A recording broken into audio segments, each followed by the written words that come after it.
มันมี2-3ปัญหาสิมา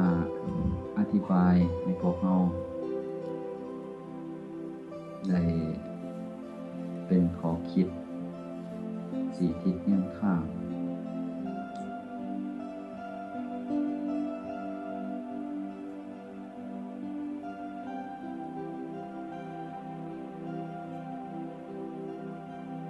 ได้ยินเพิ่นสวด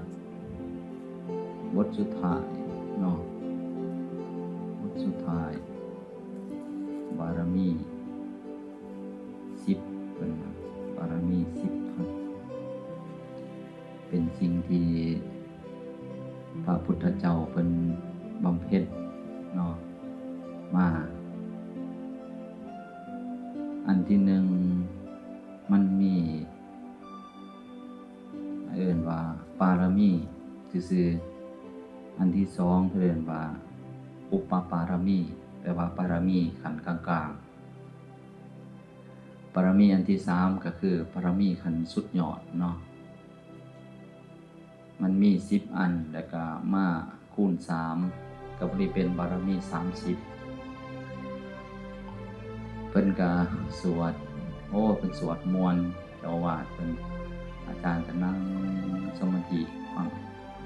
คิดเห็นพระพุทธเจ้าสะสมบารมีเกิดความปลื้มยินดีเนาะเป็นสิ่งที่ว่าเอิ้นว่ามันเฮาย้อนหลังไปคิดเห็นพระสัมมาสัมพุทธเจ้าเพิ่นสะสมเนาะคิดเห็นพ่อแม่ครูบาอาจารย์เพิ่นสะสมบุญญาบารมีมื้อนี้ก็สิลองมาพาพวกเฮาสะสมบารมีคือกันเนาะตัวใดมันขาดตัวใดมันยังบารมีของเฮานั้นเฮาจะต้องเสริมอันนี้เป็นปัญหาที่หนึ่งที่จะเว้ามื้อนี้เนาะปัญหาเรื่องการเสริมบารมีพอเฮาเสริมบารมีพอเฮาสิไปเฮ็ดอย่างอื่นเสริมบารมีแต่ว่าความเป็นจริงเสริมบารมีก็คือการทำเอาคือพวกเฮาหายบารมีมันหายไปหลายเจ้าพุทธเฮาทุกมื้อนี่บารมีหายไปส่วนดวงดายนี่มันสิสร้างบารมีด้วยการให้ทานเฮาสังเกตเบิ่งพวกเฮาคุมื้อนี้ส่วนหลายก็ค้นคว้าการให้ทานแต่อย่างอื่นพวกเฮาถิ่มไปหมดแสดงว่าพวกเฮาได้1ใน9บารมีของพวกเฮามันบ่ได้เต็มคันบารมีบ่เต็มแล้วมันสิฮู้เห็นธรรมะนี่มันก็ได้ยากตัวอย่างคือพวกเฮาก็ค้นคว้ากันเนาะบ่ว่าสิเป็นพระเป็นโยมสิค้นคว้านินแต่ทางด้านทานบารมีเรียกว่าการให้ทานเนาะส่วนใหญ่เฮาค้นคว้ากันแต่เรื่องนั้นแข่งกันบางคนก็แข่งกันบางคนก็อวดอ้างกันเรื่องนี้เนาะแต่สำหรับเฮามาสังเกตเบิ่งในบารมี10อันที่เฮาสวดกันไปแล้วนี่นะมันสิมีตั้งแต่ทานอย่างทานเนาะเดี๋ยวนี้ในยุคนี้ปัจจุบันนี้แต่กี้มันมีครบชาวพุทธเฮานี่บำเพ็ญบารมี10ทัศนำพระพุทธเจ้านี่มันเกือบครบเนาะแต่ซุมื้อนี้สิหาผู้ครบบารมีนี่สิทำให้บารมีนี่ครบนี่มันยากแสนยากเนาะเอายกตัวอย่างคืออาจารย์ศิไลปารมีนี่ให้ฟังเนาะว่าพวกเฮาขาดอีหยังไปแน่1ทานเนาะ2มาในศีล3มาในประเด็นว่าปัญญาต่อมาในประเด็นว่าการออกบวชเนาะพอต่อมาในประเด็นว่าความอดทนพอต่อมาในประเด็นว่าเป็นความภาคเพียรเนาะเพียรในบุญในบารมีในกุศลแล้วขอต่อมาประเด็นว่าสัจจะคือตั้งมั่นอยู่ในความเป็นจริงเนาะสัจจะต่อมาเพื่อเดินว่าอธิษฐานผูกจิตให้เฮ็ดในสิ่งที่พวกเฮาต้องการเฮ็ดเนาะขอต่อมาได้เมตตาขอต่อมาได้อุเบกขาเนาะ รวมแล้วมันก็เป็น10ลองคิดเบิ่งว่าเฮาขาดส่วนที่เฮาขาดไปนะมันขาดหลายเด้แต่อย่างคือคนทุกมื้อนี้ความมีอุเบกขาตัวสุดท้ายนี่บ่ค่อยมีส่วนหลายก็มีแต่พากันยึดติดเนาะคันฮักก็ฮักแห้งโพดคันสั่งก็สั่งแห้งโพด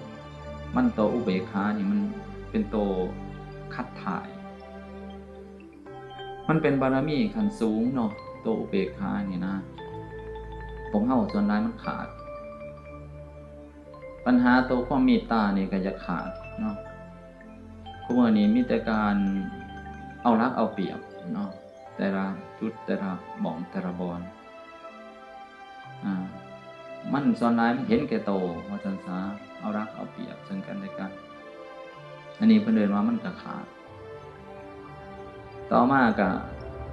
เพิ่นเอิ้นว่ามาเบิ่งความอดทนคือคนคุมื้อนี้อยากมีความอดทนน้อยเวลามีอิหยังมากระทบกระแทกอันนี้มันอยากเอิ้นว่าโวยวายนะภาษาบ้านเฮาว่าโวยวายเนาะบ่ว่าสิความทุกข์เกิดขึ้นทางกายทุกข์เกิดขึ้นทางใจมันบ่ค่อยอดทนแต่เวลาเฮ็ดหันเฮ็ดนี้ก็บ่ค่อยอดทนนั่งสมาธิน้อยนึงก็โอ้ยเจ็บขาดความอดทนเฮ็ดอีหยังน้อยนึงก็มันเจอความลำบากนิดนึงก็มันก็ถอยแล้วเอิ้นว่าความอดทนมันมีน้อยคันเป็นจังซั่นน่ะแสดงว่าบารมีมันขาดเนาะบัดนี้ความเพียรเด้ก็เฮ็ดไปปลอบแป๊บๆไปก็ขาดมาวัดจังซี่ก็พอเฮ็ดได้แต่เมื่อเฮือนน่ะก็เฮ็ดคุณงามความดีก็บ่ค่อยได้ความเพียรเนาะก็ขาดต่อมาก็มาเบิ่งเรื่องการออกจากกามเนาะคือการออกบวชนี่พวกเฮาก็มาในที่นี้ก็มาได้อยู่ซ้ำ4-5 มื้อก็ยังดีก็ได้บารมีซ้ำ4-5 มื้อแต่ว่ามันก็ยังขาดต่อไปสินะสรุปแล้วคือทุกมื้อนี้เฮาสร้างบารมีมันบ่เพียบพร้อมเนาะมันบ่เต็มคันบารมีมันบ่เต็มมันบ่เพียบพร้อมจังซั่นเนี่ยมันยังบกยังแหงอยู่มันก็บ่สามารถที่จะบรรลุในสิ่งที่แบบว่ามันเป็นธรรมะได้เนาะเอิ้นว่ามันเป็นสั่นการสะสมนี่คือความอดทนเฮาก็มีความเพียรในการสร้างบุญละบาปเฮาก็มีอีหยังเฮาก็ทำได้นะเอิ้นว่าบารมีนี่มันสิสุกโยให้เฮาบ่แม่นตัวอื่นได้มาสุกโยก็ตัวนี้นี่แหละมันสุกโยเฮานะเอิ้นว่าเห็นบ่พระพุทธเจ้าตอนเป็นสุมีทะเพิ่นเห็นพระทีปังกรเพิ่นก็คิดว่าเป็นหยังเพิ่นจึงได้เป็นพระทีปังกรพระพุทธเจ้าทีปังกรโอ้ย้อนเพิ่นมีบารมีเพิ่นจึงได้เป็นแบบนั้นคันเพิ่นมีบารมีจังซั่นเฮาสิเฮ็ดบารมีตัวใดนี่เพิ่นคิดไปคิดมาเพิ่นเห็นบารมี10เพิ่นก็ได้บำเพ็ญแต่มื้อนั้นมาจนบารมีของเพิ่นนี่เต็มทั้งด้านการให้ทานก็เต็มทั้งด้านการรักษาศีลก็เต็มมันเต็มทุกอย่างใน10อันเนาะหน่อยเพิ่นก็เฮ็ดหลายเพิ่นก็เฮ็ดคือทานจังซี่นะเพิ่นเรียกว่าทานน้อยๆทานง่ายๆเพิ่นก็เฮ็ดทานกลางๆทานยากๆแน่เพิ่นก็เฮ็ดทานยากอีหลีเพิ่นก็เฮ็ดเนาะศีลคือกันศีลธรรมดาเพิ่นก็รักษาศีลกลางๆเพิ่นก็รักษาศีลสูงๆเพิ่นก็รักษามันเป็นแบบลักษณะแบบให้มันเต็มแต่ว่าคันบารมีเฮายังขาดตัวใดให้เฮาเสริมบัดนี้เฮาจังสิเป็นผู้มีบารมีเนาะเพราะว่าอยู่แต่อย่างทานนี่มันสิให้บุญเฮาไปอีกแบบนึงมันมีประโยชน์แบบนึงแต่ถ้าเฮานิ่งไปทางแต่ทานอย่างเดียวมันก็ขาดบัดนี้ศีลอีกมันก็ใช้ประโยชน์อีกแบบนึงมันบ่คือกันเด้บ่แม่นว่าเฮาทานอย่างเดียวนี่สิได้บุญแบบสมบูรณ์แบบโอ้ยมันเป็นไปบ่ได้เนาะมันเป็นไปบ่ได้ท่านสันพุทธเจ้าก็บ่เอิ้นว่าบารมี10เนี่ยหลายคนก็สิเข้าใจว่าเฮาทานนี่เฮาก็สิได้ทุกสิ่งทานก็ได้ผลทานนั่นเองเนาะคือมักแตงจังซี่ปลูกมักแตงสิได้กินหมากใหม่ทุกหมากมันเป็นไปบ่ได้เด้เฮาต้องการกินหมากหยังเฮาก็ต้องปลูกหมากนั้นอุปกรณ์นี่คือการเห็นบอกเขาขายอุปกรณ์เครื่องก่อสร้างนะสวรรค์เขาก็มีขายเมืองเขาก็มีขาย บ่แม่นว่าซื้ออุปกรณ์อันเดียวได้สิใส่ครบวงจรบ่แม่นเพราะฉะนั้นที่นี่บารมีนี่ก็เช่นเดียวกันถ้ามีแต่การให้ทานมันกับบารมีมันก็ได้แต่สำนักก็ได้แต่การให้ทานเฮาก็ได้ผลแห่งทานเนาะบัดนี้ยังศีลบัดนี้ศีลเฮาก็มันก็สิใส่ไปอีกแบบนึงได้ศีลน่ะคันเฮาบ่รักษาศีลนี่มันก็ขาดเด้บารมีเฮาขาดไปส่วนนั้นอุปกรณ์มันก็บ่ครบมันเป็นจังซั่นนะต่อมาอีกบัดนี้ก็มาเว้าเรื่องสติปัญญานะปัญญาเรื่องการรู้เห็นเด้บ่แม่นปัญญาเรื่องการเอารัดเอาเปรียบหมู่เด้ปัญญาการรู้เห็นความเป็นจริงเนาะสังเกตเบิ่งมาเฮาคิดอีหยังแหน่คุมื้อนี้เฮามีแต่คิดอยากรวยมีแต่คิดอยากได้แต่ว่าความคิดว่าสังขารมันบ่เที่ยงนี่เฮาคิดได้ส่ำใดสังขารทั้งหลายทั้งปวงบ่แม่นตัวตนนี่เฮาคิดได้ส่ำใดเกิดมานี่มันเป็นทุกข์นี่เฮาคิดได้ส่ำใดอีกบ่ล้นบ่นานเฮาสิตายนี่เฮาคิดได้ปันส่ำใดอันนี้เพิ่นเอิ้นว่าปัญญาเนาะนี่บารมีตัวนี้เฮาก็ต้องได้ทำอีกเด้ถ้าน้องบ่ทำบารมีก็แสดงว่าบารมีตัวนี้มันขาดปัญญารู้เห็นตามความเป็นจริงเพิ่นว่าเฮาจักว่าร่างกายนี่มันเป็นของสกปรกเฮารู้เห็นได้ส่ำใดนะนี่ก็คืออีกบารมีอีกตัวหนึ่งเนาะจังว่าเรื่องยกตัวอย่างคือกลับมาเว้าเรื่องศีลอีกครั้งหนึ่งคนคุมื้อนี่บ่ค่อยรักษาศีลเห็นการรักษาศีลนี่มันเป็นเรื่องน่าเป็นตาหน้าหัวเนาะผู้ใดรักษาศีลนี่มันเป็นเฉยๆมันเป็นแบบกะล่างมันเป็นจังซั่นนะคนที่มีศีลนี่ค่อยเข้าสังคมนำหมู่บ่ค่อยได้เป็นหยังมันจึงเป็นจังซั่นเพราะว่าสังคมคุมื้อนี่มันขาดศีลไปได้เด้ยกตัวอย่างคันคนใดรักศีลรักษาศีลอยู่ในเฮือนหลังใดหลังหนึ่งนี่สิถูกเป็นตาหน้ารังเกียจเนาะเป็นตาหน้ารังเกียจมันเป็นจังซั่นบัดนี้ต่างจากกับเฮาเข้ามาค้นคว้าเบิ่งในสูตรในตำราเรื่องบารมีแห่งศีลนี่คนที่รักษาศีลนี่เป็นคนที่น่าคบหาเป็นคนที่น่ายกย่องสรรเสริญมันตีกลับแล้วเพราะว่าคนมันขาดบารมีไปหลายจนเดียวบ่เห็นเลยเรื่องการรักษาศีลนี่มันก็ยกตัวอย่างศีลข้อที่1จังซี่คือการฆ่านี่เนาะการฆ่าสัตว์จังซี่นะ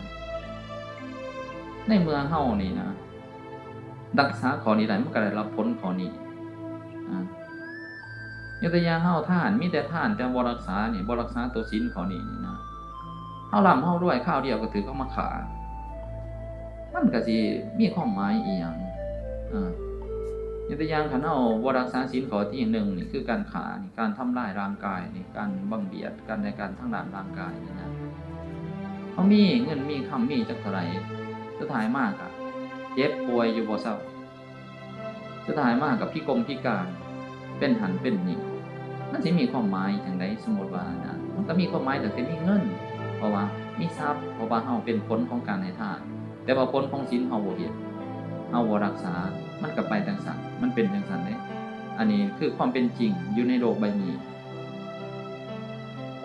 บัดนี้เฮามาสังเกตเบิ่งคือศีลข้อที่2นี่ก็คือการขี้ลักเนาะเฮานี่ก็มีให้ทานไปเท่าไรแต่ว่าเฮาก็ยังเป็นคนขี้รักอยู่ดีบัดนี้เฮามันก็เสียไปมันก็เสียไปเพราะว่าศีลมันบ่รักษาบารมีเฮามันบ่เต็มนะนี่ก็เป็นอีกปัญหาแล้วก็หลายๆอย่างเนาะศีลเนาะบัดนี้เฮามาคิดเบิ่งศีลเฮาก็ขาดปัญญาเฮาก็ขาดบัดนี้แต่ละมื้อนี่เฮาบ่ได้คิดเรื่องการเกิดแก่เจ็บตายมีแต่คิดเรื่องว่าโอ้ยจังได๋น้อสิร่ำสิรวยสิได้จังสิหังสิมีจะได้สิหาอยู่หากินล่ะในตลอดเวลาที่เฮาตื่นนี่ยกตัวอย่างลบความลับออกไปนี่ตื่นมานี่ประมาณ10กว่าชั่วโมงแต่ในความคิดนี่มันบ่มีเลยบางเทื่อบ่มีเลยสักวินาทีนึงก็บ่มีสิว่าสิมาคิดว่าโอ้สังขารนี่มันบ่แม่นตัวตนเฮาเนาะการเกิดมานี่เป็นทุกข์เนาะเฮ็ดจังได๋เฮาสิพ้นไปจากทุกข์อันนี้คิดเรื่องอริยสัจ4นี่โอ้อันนี้เป็นทุกข์เนาะอันนี้เป็นเหตุของทุกข์เด้อันนี้เป็นความลับทุกข์เด้อันนี้เป็นแนวทางปฏิบัติบ่เคยคิด แต่ก็บ่อยากคิดอีกพอคนส่วนใหญ่ในสังคมทุกวันนี้ก็มีแต่คิดว่าเฮ็ดจังได๋สิหาเงินได้หลายๆเฮ็ดจังได๋สิหาทรัพย์ได้หลายๆเพื่อเป็นหลักค้ำประกันของชีวิตทรัพย์และเงินเป็นหลักค้ำประกันของชีวิตส่วนหนึ่งอีกส่วนหนึ่งก็คือต้องมาบำเพ็ญบารมีนี่เองนะให้มันเป็นหลักค้ำประกันชีวิตที่แท้จริงเนาะมันเป็นจังซั่นเพราะฉะนั้นเพิ่นเรียกว่าปัญญาถ้าเฮาบ่ฝึกตัวนี้เฮาก็สิมีความหลงได้หลงในวัฏสงสารนี่หลงว่าเป็นตัวกูของกูหลงว่าจังซั่นจังซี่หลงจนฮอดมื้อตายจิตที่มันหลงนี่มันก็มีความผูกพันในยึดติดนักแน่นแฮงไปไสบ่ได้ตายอยู่กองกิเลสเพิ่นนั้นว่าตายคากองกิเลสเพราะว่าเฮาบ่ได้ใช้ปัญญาตัวนี้ให้ไปขี้คายในส่วนที่ว่าจิตมันลุ่มหลงมัวเมานั่นเองนะ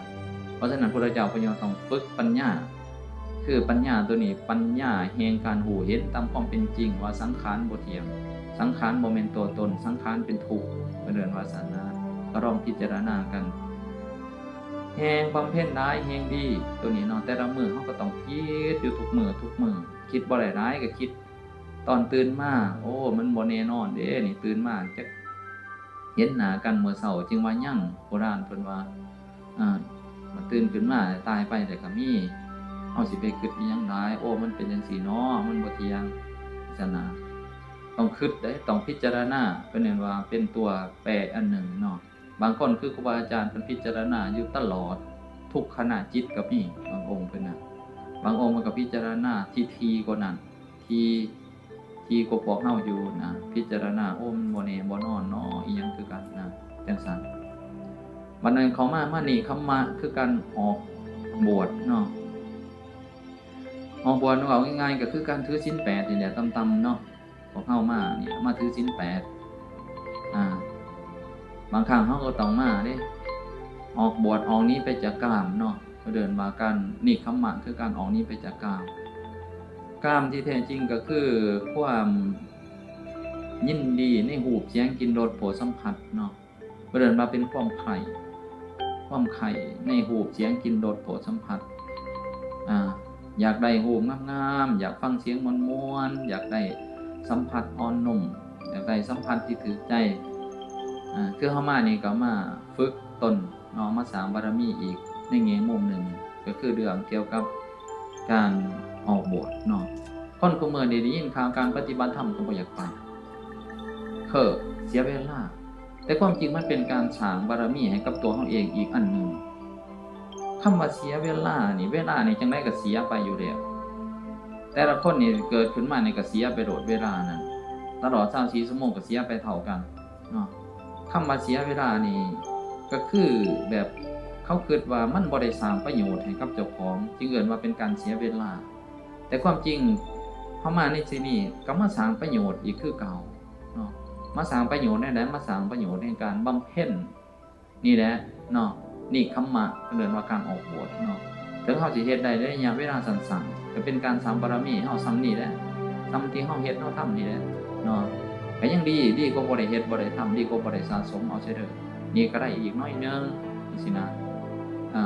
แต่ทุกคนสิคิดว่าอันนี้เป็นบารมีอันหนึ่งบางคนก็สิบ่ได้คิดเด้หมู่พามาก็มาซื่อๆนี่แหละบ่ได้คิดว่าอันนี้เป็นบุญเป็นกุศลเป็นบุญเป็นบารมีการเฮาสิมานุ่งขาวถือขาวมาสัมผัสกับการบวชเนาะนะเป็นจังซั่นบัดนี้ขอต่อมาเด้บัดนี้ก็คือความอดทนบัดนี้เด้คันสิ่งที่มักนี่เพิ่นบ่เอิ้นว่าเป็นความอดทนถึงสิเฮ็ดทุกข์มันได้ก็ตามมันบ่เอิ้นว่าความอดทนเฮาต้องเฮ็ดในสิ่งที่เฮาบ่มัก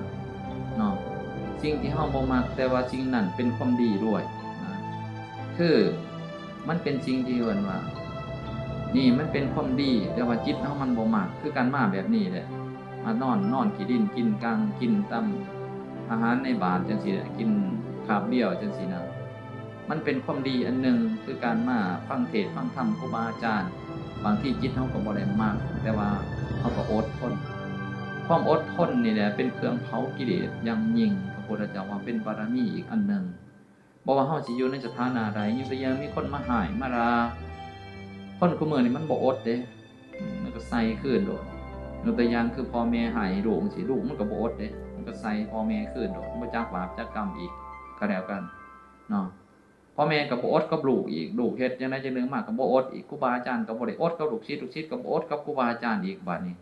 คือมันขาดนี่บารมีมันขาดไปแต่ละขั้นแต่ละตอนนะอย่างว่านี่ก็ลองพากันคิดเบิ่งว่าเฮามีส่ำใดความอดทนน่ะเนาะอด1อดความเจ็บที่เกิดขึ้นจากร่างกายความทุกข์ที่เกิดขึ้นจากร่างกาย2อดที่ว่ามันอารมณ์มันมากระแทกเนาะเวลามีอารมณ์แห่งรูปเสียงกลิ่นรสเกิดขึ้นในจิตในใจอันนี้มันมากระแทกนี่เฮาอดได้ส่ำใดคิดว่าสิ่งต่างๆนี่ให้มันผ่านไปคือสายน้ำบ่ว่าสิเป็นหยังก็ตามมันสิผ่านไปดอกอดน้อยนึงมันก็ผ่านไปแล้วก็ได้เอาไปผ่านไปแล้วก็ได้เอาไปความอดทนที่พระพุทธเจ้าเพิ่นอดนี่ตอนนึงเนาะเพิ่นเว้าสู่ฟังว่าเฮามีความอดทนตอนเฮาเป็นพระฤาษีเนาะเป็นนักบวชนั่งอยู่หั่นแหละเด็กน้อยมันก็ไปขึ้นขี่หัวเพิ่นเนาะขึ้นขี่หัวเพิ่นแน่ทมน้ำลายใส่หัวเพิ่นแน่เหี่ยวใส่หัวเพิ่นแน่เอาไม้เคาะหัวเพิ่นแน่เฮ็ดอีหยังแย่หูแน่แย่หูหลังแน่จนเลือดออกอันเด็กน้อยเพิ่นว่าเฮาต้องอดทนเนาะ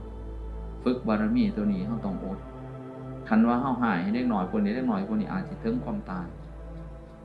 ตอนเพิ่นเกิดเป็นพญานาคเพิ่นก็อดคือกันเนาะเกิดเป็นพญานาคเพิ่นไปจำศีลถือเขาจับเขาทุบเขาตีเพิ่นก็อดนะอันนี้ก็คือเพิ่นสะสมบารมีเนาะจังซั่นนะคือเฮาสังเกตเบิ่งเฮาอ่านเบิ่งในชาดกที่พระพุทธเจ้าเพิ่นเกิดเป็นสารนั้นสารนั้นซั่นนะเฮาสิเห็นดอกแต่ละชาติเพิ่นสิบำเพ็ญบารมีที่แตกต่างกันออกไปบางชาติเพิ่นก็บำเพ็ญบารมีได้ 2-3 บารมีก็มีบางชาติเพิ่นก็ได้บารมี1ก็มีแต่ว่าพวกเฮานี่ก็ลองคิดพิจารณาเบิ่งว่าเฮาลองฝึกเบิ่งความอดทนนะเวลานั่งสมาธิมันเจ็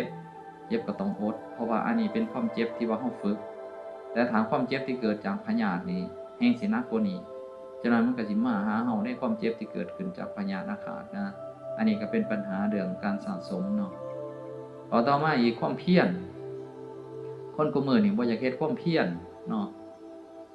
เวลาเฮ็ดอีหยังไปเจออุปสรรคยากๆก็อยากทิ่มนะมันก็ได้เป็นอุปนิสัยของคนมักง่ายมันคนมักง่ายเนี่ยคนบ่มีความเพียรเนี่ยมันเฮ็ดหยังบ่สำเร็จในสนามบ่มีความอดทนบ่มีความเพียรน่ะมันล้วนแล้วแต่เป็นบุญญาบารมีเด้เนาะเป็นจังซั่นนี่ก็พยายามพากันศึกษาเบิ่งแล้วก็เฮาเพียรเด้เพียรทำบุญทำกุศลแต่ละมื้อเพียรไหว้พระภาวนาเพียรนั่งสมาธิเพียรกวดกาเบิ่งว่าเฮาเฮ็ดอีหยังผิดอีหยังพลาดเพียรเฮ็ดแนวนั้นคุณงามความดีเพียรละบาปบำเพ็ญบุญเพิ่นว่าอันนี้เป็นสิ่งที่ถูกต้องในการบำเพ็ญเพียรนะเป็นบารมีอีกอันนึงลองสังเกตเบิ่งว่าเฮาเพียรได้ส่ำใดกูมื้อนี้อันนะคันเฮายังขาดความเพียรเฮาก็เสริมจึงเอิ้นว่าเป็นการเสริมบารมีอันนี้เสริมบารมีเป็นสูตรรดน้ำเป็นเสริมบารมีบ่มีเด้อในบารมีของพระพุทธเจ้าว่าบารมีสูตรรดน้ำบ่ได้มีเด้ไปเสริมบารมีไปไหว้9วัด10วัดบ่ได้มีพระพุทธเจ้าเพิ่นก็บ่ได้ว่าอันนี้สำคัญคือพวกเฮานี่มันหาบารมีขึ้นมาเองด้วยตัวเองบ่แม่นของพระสัมมาสัมพุทธเจ้ามันก็เลยเป็นไปได้ยากต่อมาอีกบัดนี้สัจจะเนาะคนกุมื้อนี่บ่ค่อยมีสัจจะเว้าอย่างเฮ็ดอย่างสิ่งใดสิเป็นประโยชน์ได้ก็ได้สิ่งใดบ่เป็นประโยชน์ได้ก็บ่สนกับสัจจะการที่เฮามีสัจจะคือมีความจริงอย่างหนึ่งยึดถือเอาความเป็นจริงบอกยังทำยังเฮ็ดไปตามสิ่งนั้นเนาะบางครั้งครูบาอาจารย์เฮาก็ขาดสัจจะเด้นั่งเทื่อนี่นั่งอยู่นี่เขาโทรมาอาจารย์อยู่ไสเด้นี่อยู่วัดอาตมานี่ได้หักอยู่ลานพี่เด้นั่งเทื่ออาจารย์อยู่ไสเด้นี่กำลังสิไปเด้อหักยังนั่งอยู่วัดอยู่ฮอดครึ่งทางแล้วอาจารย์ก็ไปนำเพิ่นเทื่อก็ได้ยินเพิ่นว่าเว้าให้เขาดีใจไว้บ่แม่นตัวนั้นบ่แม่นเป็นสัจจะสัจจะก็คือความจริงเว้าจังได๋ก็เฮ็ดจังซั่นเนาะคือพระพุทธเจ้าเพิ่นบำเพ็ญเนาะเว้าจังได๋เฮ็ดจังซั่นเฮ็ดจังได๋ก็เว้าจังซั่นอันนี้เพิ่นเรียกว่าเป็นสัจจะเนาะคือความจริงเฮาก็ลองคิดเบิ่งคนกุมื้อนี่มีบ่ท ที่จะต้องเป็นแบบนี้นะยากเด้บำเพ็ญบารมีตัวนี้ยากเติบเด้คือสัจจะนี่เนาะนี่แหละจึงว่าพากันศึกษาเบิ่งแล้วก็ต่อมาก็คืออธิษฐานเนาะในบางสิ่งบางอย่างที่เฮาแบบยังขาดแบบมันเฮ็ดบ่ได้เว้ยเลิกยาสูบนี่มันเลิกบ่ได้นะมันเฮ็ดจังได๋ก็เฮ็ดบ่ได้เนาะตั้งจิตอธิษฐานไว้โดดยกตัวอย่างคือการไหว้พระทุกมื้อนี่มันเฮ็ดบ่ได้ก็ตั้งจิตอธิษฐานไว้พวกข้าสิเฮ็ดทุกมื้อขออธิษฐานต่อหน้าคุณพระพุทธพระธรรมพระสงฆ์หรือว่าอธิษฐานในจิตใจของเจ้าของเองแล้วก็ตั้งใจเฮ็ดไปเรื่องคุณงามความดีตัวนั้นนี่ก็เป็นบารมีอีกอันนึงที่มันยังขาดสำหรับพวกเฮานะพอต่อมาก็คือเมตตาเนาะเมตตาก็คืออยากให้กันและกันมีความสุขเนาะบ่ปรารถนาให้ความทุกข์ให้แก่กันและกันกับตัวเองด้วยปรารถนาให้ตัวเองมีความสุขปรารถนาให้คนอื่นมีความสุขนะพอเฮาคิดจังซั่นอยู่บ่คุมื้อนี้คันผู้ใดคิดจังซั่นก็แสดงว่าผู้นั้นก็มีบารมีอีกอันนึงคันผู้ใดบ่คิดจังซั่นก็แสดงว่าต้องได้เสริมต้องได้เติมบารมีตัวนั้นมันข้อสุดท้ายก็คืออุเบกขาเนาะการว่างเฉยบางครั้งเฮาต้องเฉยยกตัวอย่างมีปัญหาที่เกิดขึ้นในบางสิ่งบางอย่างที่ว่าเฮาบ่น่าปรารถนาเฮาก็เฉยได้บ่ได้มีความอ่อนห้นกระวนกระวายดิ้นรนจนเกินขอบเขตเฮาก็ฮู้จักอยู่ว่ามันเป็นของธรรมชาติที่มันเป็นแบบนั้นเฮาบ่สามารถบังคับมันได้เฮาก็ปล่อยวางมันไปเฉยทำจิตให้เป็นกลางเพิ่นเอิ้นว่าซั่นอันนี้เพิ่นเอิ้นว่าบารมีบัดนี้ในทุกสิ่งใน10อันนี้แต่ละอันมันมีคอยมีแห้งแล้วก็มีแห้งอีดีเนาะทานก็มีทานหน่อยทานกลางทานใหญ่ศีลก็มีศีลหน่อยศีลกลางศีลใหญ่ออกมันการใส่ปัญญาพิจารณาก็มีขันหน่อยขันกลางขันใหญ่มันก็เป็นจังซั่นคือมันคนเฮานี่แหละมันมีเด็กน้อยมันมีผู้วาวผู้สาวมันมีผู้เฒ่าจังซี่นะมันก็เป็นจะตามลำดับมันคือกันจังว่าพระพุทธเจ้าเพิ่นบำเพ็ญเต็มอันนี้มันจึงคอยได้นะบัดนี้ทุกๆอันใน10อันมันก็มีประโยชน์ที่แตกต่างกันออกไปหมดทุกอย่างถ้าเฮามีแต่การให้ทานอย่างเดียวมันก็ได้แต่ส่ำนั้นแหละเนาะก็ได้แต่ผลของการให้ทานนั่นเองในส่วนอื่นเด้เฮายังขาดสำไรเฮาก็ลองพิจารณากันเบิ่งนะ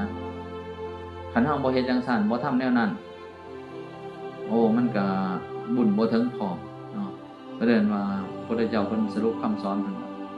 การละบาปการบำเพ็ญกุศลให้ถึงพร้อมเพิ่นว่าซั่นเด้การบำเพ็ญกุศลให้ถึงพร้อมเดี๋ยวนี้มันพร้อมสำใดเดี๋ยวนี้ยกตัวอย่างคือเขาสิออกตีศึกนี่เขาถามทหารว่าพร้อมได้บ่พร้อมจังซี่คันบ่พร้อมมันแสดงว่าจิตใจก็พร้อมอาวุธอีหยังก็พร้อมหมดจึงเอิ้นว่าพร้อมบัดนี้เฮาทำบุญให้ถึงพร้อมนี่มันถึงสำใดมันพร้อมสำใดนะมันถึงเฮายังบ่ทันพร้อมใบบุญครับบ่ทันพร้อมอย่าทันฝ่าวตายบัดนี้เนาะคันทำบุญบ่ถึงพร้อมนะเพราะว่าคันตายไปมันทุกข์เด้บัดนี้คันมันเป็นจังซั่นคันบ่ถึงพร้อมแล้วก็พยายามฝ่าวหาเนาะยกตัวอย่างคือคนๆนึงนี่เกิดขึ้นมานี่เนาะใช้ชีวิตนี่1เขาก็อยากมีเงิน2ก็อยากมีเกียรติ3ก็อยากมีเรือน4ก็อยากมีรถอยากมีนั่นอยากมีนี่ตามชาวบ้านที่เขามีคันมีครบเบิดก็เอิ้นว่ามีพร้อมทุกสิ่งบัดเวลาอยากใส่อีหยังก็ใส่สะดวกสบายอยากเฮ็ดอีหยังก็สะดวกสบายเพราะว่าเขามีพร้อมเด้ทางด้านวัตถุนะแต่วันนี้มาเว้าเรื่องบารมีนี่เฮามีพร้อมแล้วบ่ทานเฮาก็มีแล้วศีลเฮาก็มีแล้วความอดทนเฮาก็มีแล้วเมตตาเฮาก็มีแล้วอุเบกขาการปล่อยวางเฮาก็มีแล้วมันมีพร้อมเบิดเด้อยากยกบารมีตัวใดมาใส่ได้ทุกอย่างเนาะบัดนี้เฮาบ่มีบารมีนี่เฮาสิมาอ่อนมาบ่อนนี่โอ้ยขอนี่เด้อโอ้ยมันขอกันบ่ได้หรอกบารมีมันต้องเฮ็ดเอาเองมันสิมาขอกันจังได๋ขอแหน่ขอนำพระพุทธเจ้าขอนำพระธรรมขอนำพระสงฆ์นี่คนขอแสดงว่าเป็นคนถูกอันคนเขาบ่ทุกข์นี่เขาบ่ขอคนทุกข์ก็เอิ้นว่าคนขอทานเนาะคันขอก็เอิ้นขอทานคนขอทานเป็นแต่คนน่ารังเกียจคนบ่เฮ็ดบ่หาเป็นอันนั้นคนที่ว่าสะสมบารมีเต็มนี่ก็เรียกว่าเป็นคนบ่ถูกเนาะบ่ต้องขอสิขอหยังบารมีของเจ้าของก็เฮ็ดมาพอแห้งเบิดแล้ว ทุกสิ่งทุกอย่างในบารมี10ทัศก็ดี30ทัศก็ดีเฮ็ดมาเบิดแล้วสิไปขออีหยังอยากได้หยังก็เอามาโลดคืออยู่เอื้อนอยู่ซ่านั่นนี่มีเบิดสิไปขอหมู่เฮ็ดหยังอันพวกขอนี่พวกบ่อยากเฮ็ดพวกอยากทำพวกขี้ข้านพวกมักง่ายขอก็ได้แต่ซ้ำนั่นเดี๋ยวไปขอหมู่ได้แต่เทื่อนึงเทื่อสองนี่ก็อายหมู่แล้วหมู่ก็ให้ดอกเทื่อนึง2เทื่อต่อมาหมู่ก็บ่ให้แล้วเพราะว่าหยังเพราะว่าเฮามันบ่เฮ็ดบ่หาหมู่ก็คือจังซั่นเพราะฉะนั้นบารมีนี่สำคัญหลายบารมีนี่เฮาสิได้ใช้ทุกภพทุกชาติได้บาดนี้เฮาจริงที่เฮาบำเพ็ญมาแล้วนี่เอามาสังเกตเบิ่งการบำเพ็ญบารมีนี่ทางด้านวัตถุนี่มีอันเดียวเท่านั้นมีแต่การให้ทานเท่านั้นทางด้านวัตถุนอกนั้นอีก9อันนี่มีแต่ใส่ความสามารถอยู่ทางในเป็นต้นว่าการความเพียรความอดทนบ่สัจจะบ่หรือว่าเมตตาอีหยังมันไปแต่ทางนั้นเลยมันไปยังอีก9อย่าง10อย่างรวมแล้วนะก็ลองเบิ่งเนาะลองเบิ่งนั่งทบทวนเบิ่งว่าโอ้มันขาดแต่ว่านี่อยู่นี่มันขาดที่เฮาก็เสริมท่านสร้างบารมีตัวใดก็สร้างตัวนั้นโลดอย่าสิไปคิดจังซั่นจังซี่เนาะอันนั้นก็เป็นสิ่งสำคัญอันนี้เป็นปัญหาที่อาจารย์จะว่าปัญหาที่1บัดนี้ปัญหาที่2เนาะปัญหาที่2นี่ก็คือเรื่องเกี่ยวกับอยากให้จับหลักเนาะจับหลัก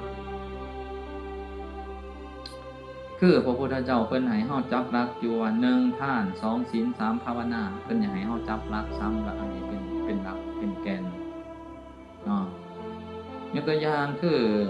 หามันบ่แม่นการให้ทานเฮ็ดเฮาเฮ็ดสิ่งใดไปมันบ่เป็นการให้ทานมันบ่เป็นการรักษาศีลมันบ่เป็นการภาวนานะเฮาเฮ็ดสิ่งนั้นแสดงว่ามันบ่ถูกสำหรับญาติโยมนะยกตัวอย่างเนาะอาจารย์สิยกตัวอย่างว่าเฮานี่อยากไปเสียเคราะห์เนาะบอกตรงๆซะเฮาอยากไปเสียเคราะห์เพราะว่าเฮาเฮ็ดมันบ่ดีในเหนือในขี้งในโคโค่เฮือนซ่านนี่เฮาก็อยากไปเสียเคราะห์เฮาลองมาเอาเคราะห์นี่มาวัดกับหลักเบิ่งหลักของพระพุทธเจ้าว่าทานศีลภาวนาการเสียเคราะห์นี่มันตกอยู่ในตัวใดใน1ใน3นั่นการเสียเคราะห์นี่สิว่าเอิ้นว่าทานแม่นบ่ก็บ่แม่นเอิ้นว่าเป็นการรักษาศีลบ่ก็บ่แม่นเอิ้นว่าเป็นการภาวนาบ่ก็บ่แม่นแสดงว่าสิ่งนั้นผิดบ่ได้ยากเนาะคือเอาหลักตัวนี้มาเป็นหลักว่าทานศีลภาวนาบัดนี้เฮามาอีกเนาะอีหยังไปสอกหาเด็กไหลเนาะไปสอกหาเด็กไหลไปสอกหาเข็มโมตันถามว่าเด็กไหลนี่ตกอยู่ในหมวดใดใน3ให้ทานแม่นบ่ก็บ่แม่นเป็นการรักษาศีลบ่ก็บ่แม่นเป็นการภาวนาบ่ก็บ่แม่นแสดงว่าในส่วน3สิ่งนี้มันเป็นนอกแล้วคันมันบ่แม่นใน3อันนี้เป็นนอกพุทธศาสนาแล้วแม่นบ่ถือเนาะบ่ถือตามหลักเพราะว่าเฮามีหลักอยู่เด้หลักตัวนี้คือทานศีลภาวนาเฮามีหลักบัดนี้เอาฝ่ายมามัดแขนเอาฝ่ายมัดแขนก็ดีมัดข้อก็ดีถามว่าเป็นทานบ่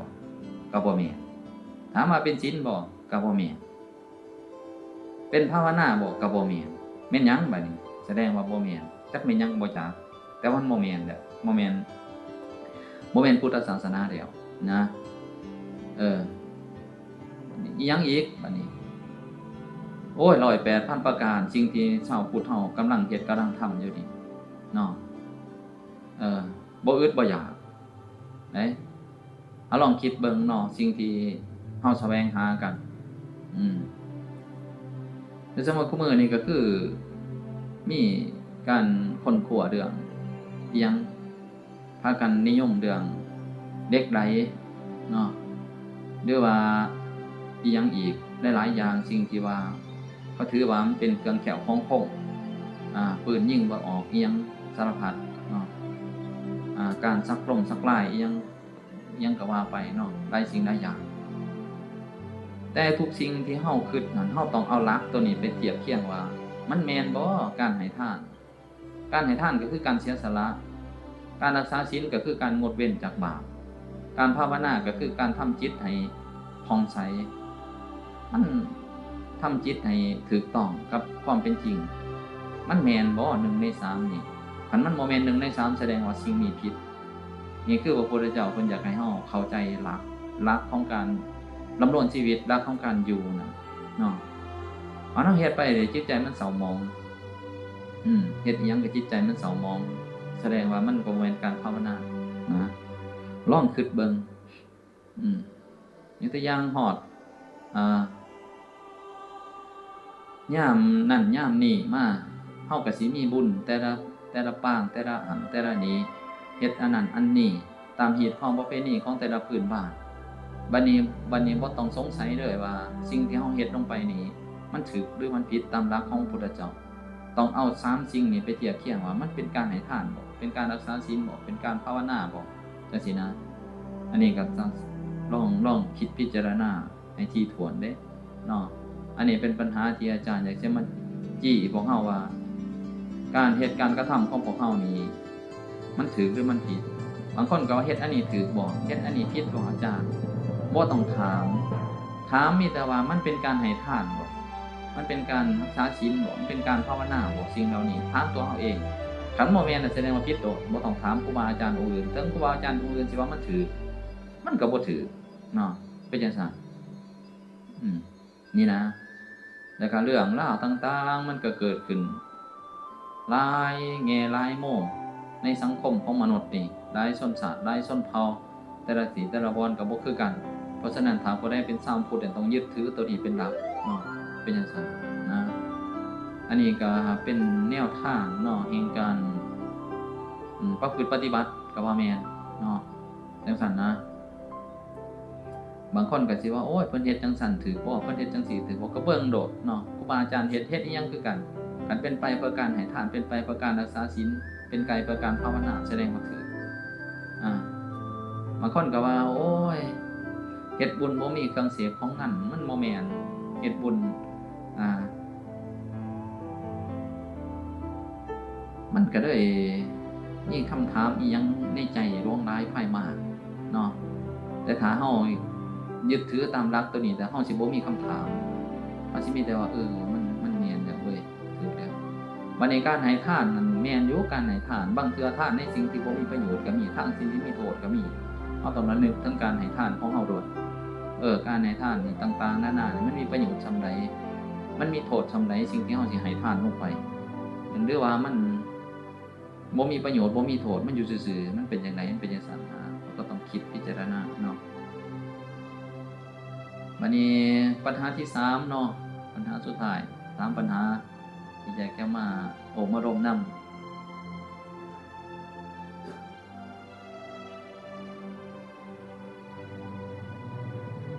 การที่พวกเฮานี่เนาะมาพวกเฮามักไปบาเนาะแล้วก็มักเฮ็ด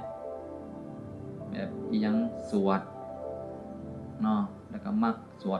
วดทันสวดนี้มักไปบาไปบนมักเฮ็ดแบบอีหยังภาษาพื้นบ้านเพิ่นเอิ้นว่าเฮ็ดตามความงุ่มง่วยเนาะเฮ็ดตามความงุ่มง่วยเฮ็ดอีหยังหลายอย่างจังได๋เพิ่นสิเอิ้นว่างุ่มง่วยคำว่างุ่มง่วยก็แปลว่าเฮางุ่มไปจังซี่นะเฮางุ่มไปเฮาบ่เห็นหั่นนะเฮาบ่ฮู้เฮาบ่จักเฮาก็งุ่มเห็นบ่คือคนงุ่มป่างุ่มหยังเขาบ่ฮู้จักดอกว่ามันมีปูมีปลาแต่ก็งุ่มไปบางเทื่อก็ถือบางเทื่อก็บ่ถืออันนั้นเพิ่นเรียกว่างุ่มง่วยเนาะภาษาพื้นบ้านเฮานะงุ่มแปลว่ามันบ่เห็นบ่คนเขางุ่มหันงุ่มนี่กลางค่ำกลางคืนมันบ่เห็นก็ได้งุ่มไปจังซี่นะบัดนี้คำว่างุ่มง่วยก็แสดงว่าเฮ็ดในสิ่งที่ว่าเฮาบ่เข้าใจเฮาบ่ฮู้บ่เห็นเฮ็ดไปอยู่แต่อย่างไปหาหมอหานั่นหานี่หมอผีหมอนั่นหมอนี่เฮ็ดไปงุ่มง่วยบ่จังซั่นจังซี่หลายสิ่งหลายอย่างเฮ็ดโดยความที่ว่าบ่ฮู้เพิ่นเอิ้นว่างุ่มง่วยเฮ็ดหยังคือตามเฮ็ดทางด้านพุทธศาสนานี่คือกันคันบ่ฮู้ได้เพิ่นเอิ้นว่างุ่มง่วยโดเนาะเป็นจังซั่นเด้คันฮู้ได้จังเฮ็ดอันนั้นเพิ่นเอิ้นว่าเป็นพุทโธว่านี่เพิ่นเอิ้นว่าเป็นพุทธะเนาะเพิ่นเอิ้นว่าเป็นผู้ฮู้นะคันงุ่มง่วยในการเฮ็ดไปแต่บ่ฮู้นี่เพิ่นเอิ้นว่างุ่มง่วยหมดเนาะยกตัวอย่างคือการให้ทานจังซี่แหละ การรักษาศีลก็ดีการเฮ็ดหยังก็ดีเฮ็ดไปโดยที่ว่าเฮาบ่เข้าใจบ่ฮู้บ่จังสิเฮ็ดไปก็เอิ้นมุ่งม่วยคือกันนะมันเป็นลักษณะแนวนั้นเพราะมุ่งม่วยมันมีจังซั่นบัดนี้หลักการเนาะเฮาสิเฮ็ดสิ่งไหนสิทำสิ่งใดเฮาก็ต้องย้อนแล้วนึกถึงความจริงเนาะคือความจริงเนาะยกตัวอย่างคืออาจารย์มีน้ำนี่ขวดนึงจังซี่ตั้งป๊อกจังซี่จริงนะยกตัวอย่างว่าอาจารย์อยากสวดเอาน้ำนี่ออกนี่อยากสวดเอาน้ำออกจากขวดใบนี้นี่สีมุ่นครูบาอาจารย์มาสวดให้น้ำขวดนี่มันเมดอาจารย์คิดว่ามุ่นมา100 วัตต์1,000 วัตต์ก็บ่เบิดสวดนี่สวดให้น้ำออกนี่บ่ออกก็จะให้ออกไปจะไหนเปิดฟ้าแต่เทถิ่มโดออกบัดนี้อันนี้คือความจริงนี่เฮาต้องคิดจังซั่นนี่รักเนาะบัดนี้พวกเฮานี่อยากสวดคือบางคนนี่ก็ไปหาสวดเอาสิ่งที่บ่ดีออกจากโตสวดเอาเสียเคราะห์ต่อซาตายังเสียเคราะห์เสียเข็นน่ะบ่ออกเป็นไปแย้มมันจึงบ่ออกคือกันนี่แหละนี่น้ำนี่ลองเอาพระมาสวดเบิ่งหรือว่าเอาหมอมาสวดเอาไผมาสวดก็ตามสวดให้น้ำออกจากขวดนี่แม่นบ่ออกน้ำมันว่าน้ำคันมันเบาได้มันสิว่าโอ้ยเจ้าเฮ็ดบ่ถือเจ้างูมันว่าน้ำมันอยากบอกเฮาอยู่นี่นะเพราะฉะนั้นข้อเขียนจังได๋ของเฮานี่อยู่ในตนในโตหรือว่าบาปกรรมอยู่ในตนในโตเฮานี่เฮาสิไปสวดเอาบาปออกหรือว่าเอากรรมออกหรือว่าสิไปเฮ็ดจังซี่บ่ออกคันอยากให้บาปให้กรรมออกให้มันเฮ็ดจังได๋เศร้าเนาะเศร้าเฮ็ดเศร้าทำในส่วนนั้นและตั้งใจบำเพ็ญความดีต่อไปแล้วมันสิเศร้าบัดนี้นะยกตัวอย่างคนไปทะเลทรายบ่มีน้ำกินสวดบัดนี้พากันตั้งกลุ่มสวดให้น้ำมันอยากกินน้ำแล้วพากันตั้งกลุ่มสวดให้น้ำมันมามันก็บ่มาจ้างอีกมันก็บ่มาสิไปฟ้าไปบนมันก็บ่มาน้ำนั้นคันจะได้น้ำมาก็ต้องหาอุบายที่เอาน้ำมามันเป็นจังซั่นนี่คือหลักอีกอันนึงเนาะอยู่ในโลกใบนี้บ่มีสิ่งที่ว่าบ่มีสิ่งศักดิ์สิทธิ์คันเฮายังถือว่ามีสิ่งศักดิ์สิทธิ์อยู่เฮาก็สิงุ่มง่วยอยู่ดีสิ่งศักดิ์สิทธิ์ที่แท้จริงก็คือการเฮ็ดของเฮาเองเนาะความศักดิ์สิทธิ์น่ะยกตัวอย่างว่าบ่มีมุ่นใดที่มาศักดิ์สิทธิ์สิสวดเอาน้ำตัวนี้ออกไปได้คันเฮายังมีคิดว่ามีมุ่นอยู่มียังอยู่สิมาสวดเอาอันนั้นอันนี้ออกไปได้จังซี่มันก็ยังคิดวิตกกังวลอยู่ดีนะก็เลยมางุ่มง่วยนะงุ่มง่วยก็คือถึงแน่บ่ถึงแน่แล้วว่าซั่นซะเป็นจังซั่นเพราะฉะนั้นหลักของการศึกษาพุทธศาสนาก็ต้องเบิ่งความจริงที่เกิดขึ้นตามธรรมชาติจังซี่นะอย่างตัวอย่างมีกกาแฟต้นนึงจังซี่เฮาก็ลองไปบ้ามันเบิ่งเนาะไปบ้าบัดนั้นบัดนี้โอ้ยอยากได้แล้วอยากได้กาแฟจักต้นนึงในต้นนี้นี่ลองไปบ้าเบิ่งบ่ว่าบ้าบัดใดก็ตามเนาะหรือว่าสิไปอ่อนบ่อนอยู่ไสก็ตามภูมิปานสถานเจ้าที่เจ้าทางอีหยังอยู่ไสก็ตามขอนำถอนขอให้กาแฟของผู้ขานี้ให้ได้ต้นนึงกาแฟต้นเดียวนะมันความเป็นจริงมันก็เป็นไปบ่ได้นี่คือลักษณะมันเป็นจังซั่นพวกเฮานี่ก็ไปขอไปอ่อนไปวอนนำสิ่งศักดิ์สิทธิ์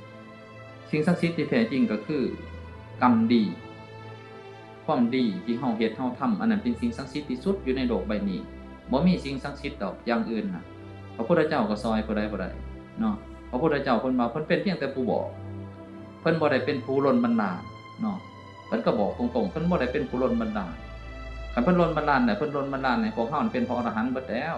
นะเอามาคิดง่ายๆพระอานนท์นี่พ่ายบาทนำก้นเพิ่นอยู่เพิ่นก็ยังบ่ล้นบันดาลให้พระอานนท์นี่เป็นพระอรหันต์ได้บ่ล้นบันดาลให้ญาติให้โยมนี่หายทุกข์หายโศกได้ในยุคนั้นคนอินเดียตะกี้ก็ทุกข์คือกันขอทานก็บืดเป็นหยังเพิ่นจึงบ่ล้นบันดาลให้พวกนั้นเศร้าทุกข์เศร้ายากเพิ่นบ่มีเมตตาบ่เพิ่นมีเมตตาแต่ว่ามันบ่แม่นความเป็นจริงมันเป็นไปบ่ได้มันเป็นไปบ่ได้เป็นหยังพวกเฮาจึงพากันเฮ็ดกันทำเพราะว่าพวกเฮาบ่ได้ศึกษาให้เข้าใจการศึกษาเข้าใจแล้วก็บ่ต้องเบิ่งยากสิ่งทั้งหลายทั้งปวงมันอยู่รอบตัวเฮาหมดเนาะยกตัวอย่างว่าเฮาสิไปบาเนาะไปบา จังสันจังสี่ไปบะแนวนั้นแนวนี้เฮาก็ลองมาบะเบิ่งนี่เงินอยู่ในทงนี่เฮามี100,000นี่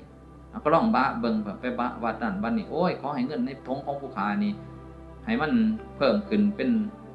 ล้านนึงจังซี่มันก็เป็นไปบ่ได้นี่คือความจริงมันเป็นจังซั่นเฮาบ่ต้องตัวตัวเองแล้วก็บ่ต้องเชื่อคนอื่นบางทีคนที่เฮานับถือเว้าหยังนี่เฮาก็เชื่อเบิดแต่ความจริงก็ลองเบิ่งความเป็นจริงนี่เอาเงินอยู่ในทงนี่100,000นี่ลองไปบะไปปนไปเฮ็ดนั่นเฮ็ดนี่เบิ่งให้มันเพิ่มขึ้นน่ะมันก็บ่เพิ่มเด้มันก็อยู่หั่นแหละอันนี้มีคนมาสวดให้เงินเฮาเสียไปน่ะเงินอยู่ในทง100,000นี่สวดเบิ่งมื้อวันคืนสวดจนปากโอ้มันก็บ่เสียเพราะว่าเฮายังบ่ทันได้เอาออกไปกันบ่ว่ามีคนมาขี้รักไปเป็นจังซั่นบ่เสียอันนี้คือในจิตศาสตร์ของชาวลาวนี่มันยังมีความคิดว่ามันมีสิ่งศักดิ์สิทธิ์มันมีสิ่งศักดิ์สิทธิ์มันมีผู้บันดลบันดาลมันมีผู้มอบให้เนาะความจริงทุกคนที่เกิดว่าในโลกใบนี้ก็เกิดมาตามกรรมของเจ้าของบ่ว่าจะเป็นเทวุฒิเทวดาบ่ว่าจะเป็นพระอินทร์พระพรหมเกิดมาใส่กรรมของตนเกิดมาตามยถากรรมของตนเองที่ได้เฮ็ดได้ทำนั่นแหละบ่มีผู้ใดดลบันดาลดอกเนาะคันดลบันดาลได้มันก็โอ้ยมันก็สบายจ้ะเนาะมันก็บ่มีไผทุกข์ไผยากหรอกเนาะเป็นจังซั่นคันว่าไปบ้านไปบ่นได้นะเพราะฉะนั้นสิ่งต่างๆที่อยู่รอบตัวเฮานี่เฮาต้องคิดพิจารณาเฮ็ดหยังทำหยังเฮาจะต้องคำนึงถึงความเป็นจริงอย่าสิไปคำนึงถึงความเชื่อดังเดิมเนาะก็บางเทื่อก็เฮ็ดไปก็เศร้าเด้บางเทื่อก็เฮ็ดไปก็บ่เศร้าอันนั้นงุ่มง่อยบางครั้งก็ดีบางครั้งก็บ่ดีนั่นเป็นจังซั่นบ่คือธรรมะพุทธเจ้าธรรมะพุทธเจ้านี่ตรงเป๊ะเฮ็ดได้โดดบ่ได้ว่างุ่มง่อยเด้เนาะเป็นจังซั่นศึกษากันให้เรียนรู้ได้เข้าใจนี่แหละจึงว่ามาสรุปให้พวกเฮาฟัง3ประเด็นเนาะประเด็นที่1คือเรื่องการสะสมบารมีของเฮามีบารมีที่มันยังขาดยังหายไปส่ำใดก็ต้องเบิ่งตัวเองหั่นแหละในบารมี10อันนั้นขาดตัวใดโอ้ยส่วนหลายคุมื้อนี่มันสิขาดตัวนั้นต่อมาก็รอเรื่องเกี่ยวกับหลักของการเหตุการณ์ทำเนาะว่ามันตกอยู่ในการรักษาศีลการให้ทานการภาวนาบอกในส่วนนั้นและขอต่อมาก็คือมันบ่มีสิ่งศักดิ์สิทธิ์อยู่ในโลกใบนี้สิ่งศักดิ์สิทธิ์ที่สุดก็คือการเหตุการณ์กระทำของเฮาคันเฮาเหตุการณ์เฮาทำเนี่ยแม่นนั้นความดีนั่นแหละเป็นสิ่งศักดิ์สิทธิ์ที่สุดเนาะพระพุทธเจ้าว่าสันโลกเป็นไปตามกรรมเฮาก็คือเฮาเฮ็ดเนาะเฮาท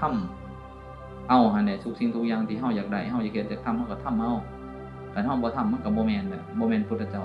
เนาะบ่แม่นเป็นพุทธะเป็นง่วยๆบัดนี้นะมีแต่อยากได้อีหยังก็สิไปขออยากได้อีหยังก็สิไปขอเคยเห็นบ่เนาะคนขอทานเป็นลักษณะแนวนั้นนะ นี่ปีนี้ก็เป็นปัญหาหนึ่งเด้อมื้อนี้อาจารย์ก็ได้มีโอกาสได้มาโอบอารมณ์เนาะแต่ว่าตอนเที่ยงนี่ก็สิขอจองเวทีนี่อีกวันนึงเนาะตอนเที่ยงสิปลดปล่อยเนาะปลดปล่อยบอกกับครูบาอยู่ว่าปลดปล่อยเขาปลดปล่อยกันปี75จากขาศึกศัตรู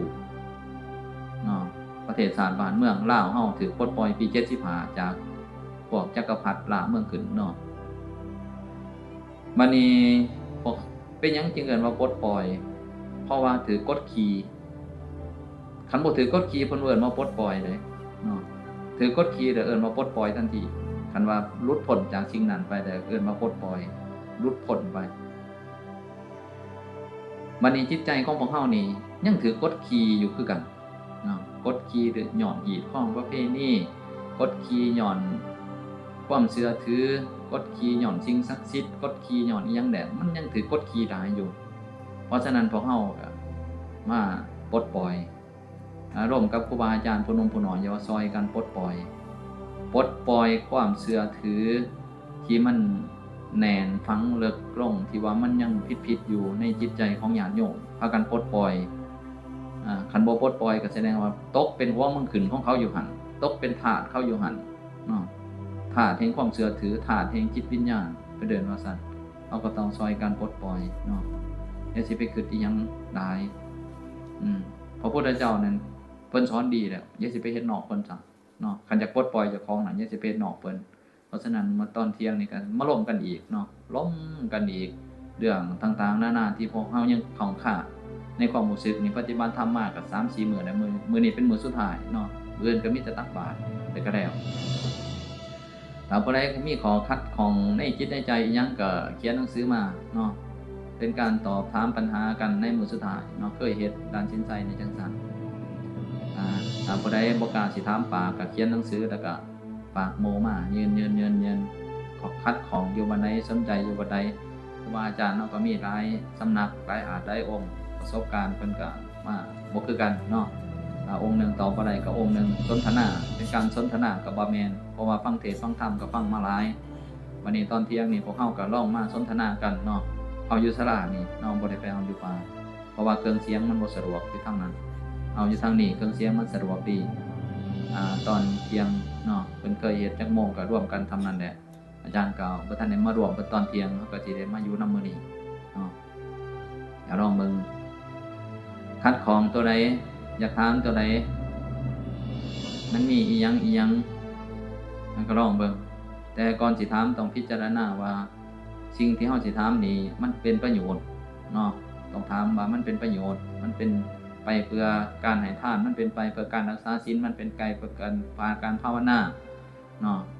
เฮาต้องคิดจังซั่นมันมายุ่งมายากเนาะมันจะไปถามเรื่องอีหยังมาคิดเบิ่งแล้วเนาะมาคิดเบิ่งเรื่องคนคุมื้อนี่ก็พยายามพากันแสวงหาที่พึ่งแหละต่างคนก็ต่างแสวงหาที่พึ่งเพราะฉะนั้นจึงว่าเฮาก็ลองมาสนทนากันในตอนเที่ยงนี้เนาะ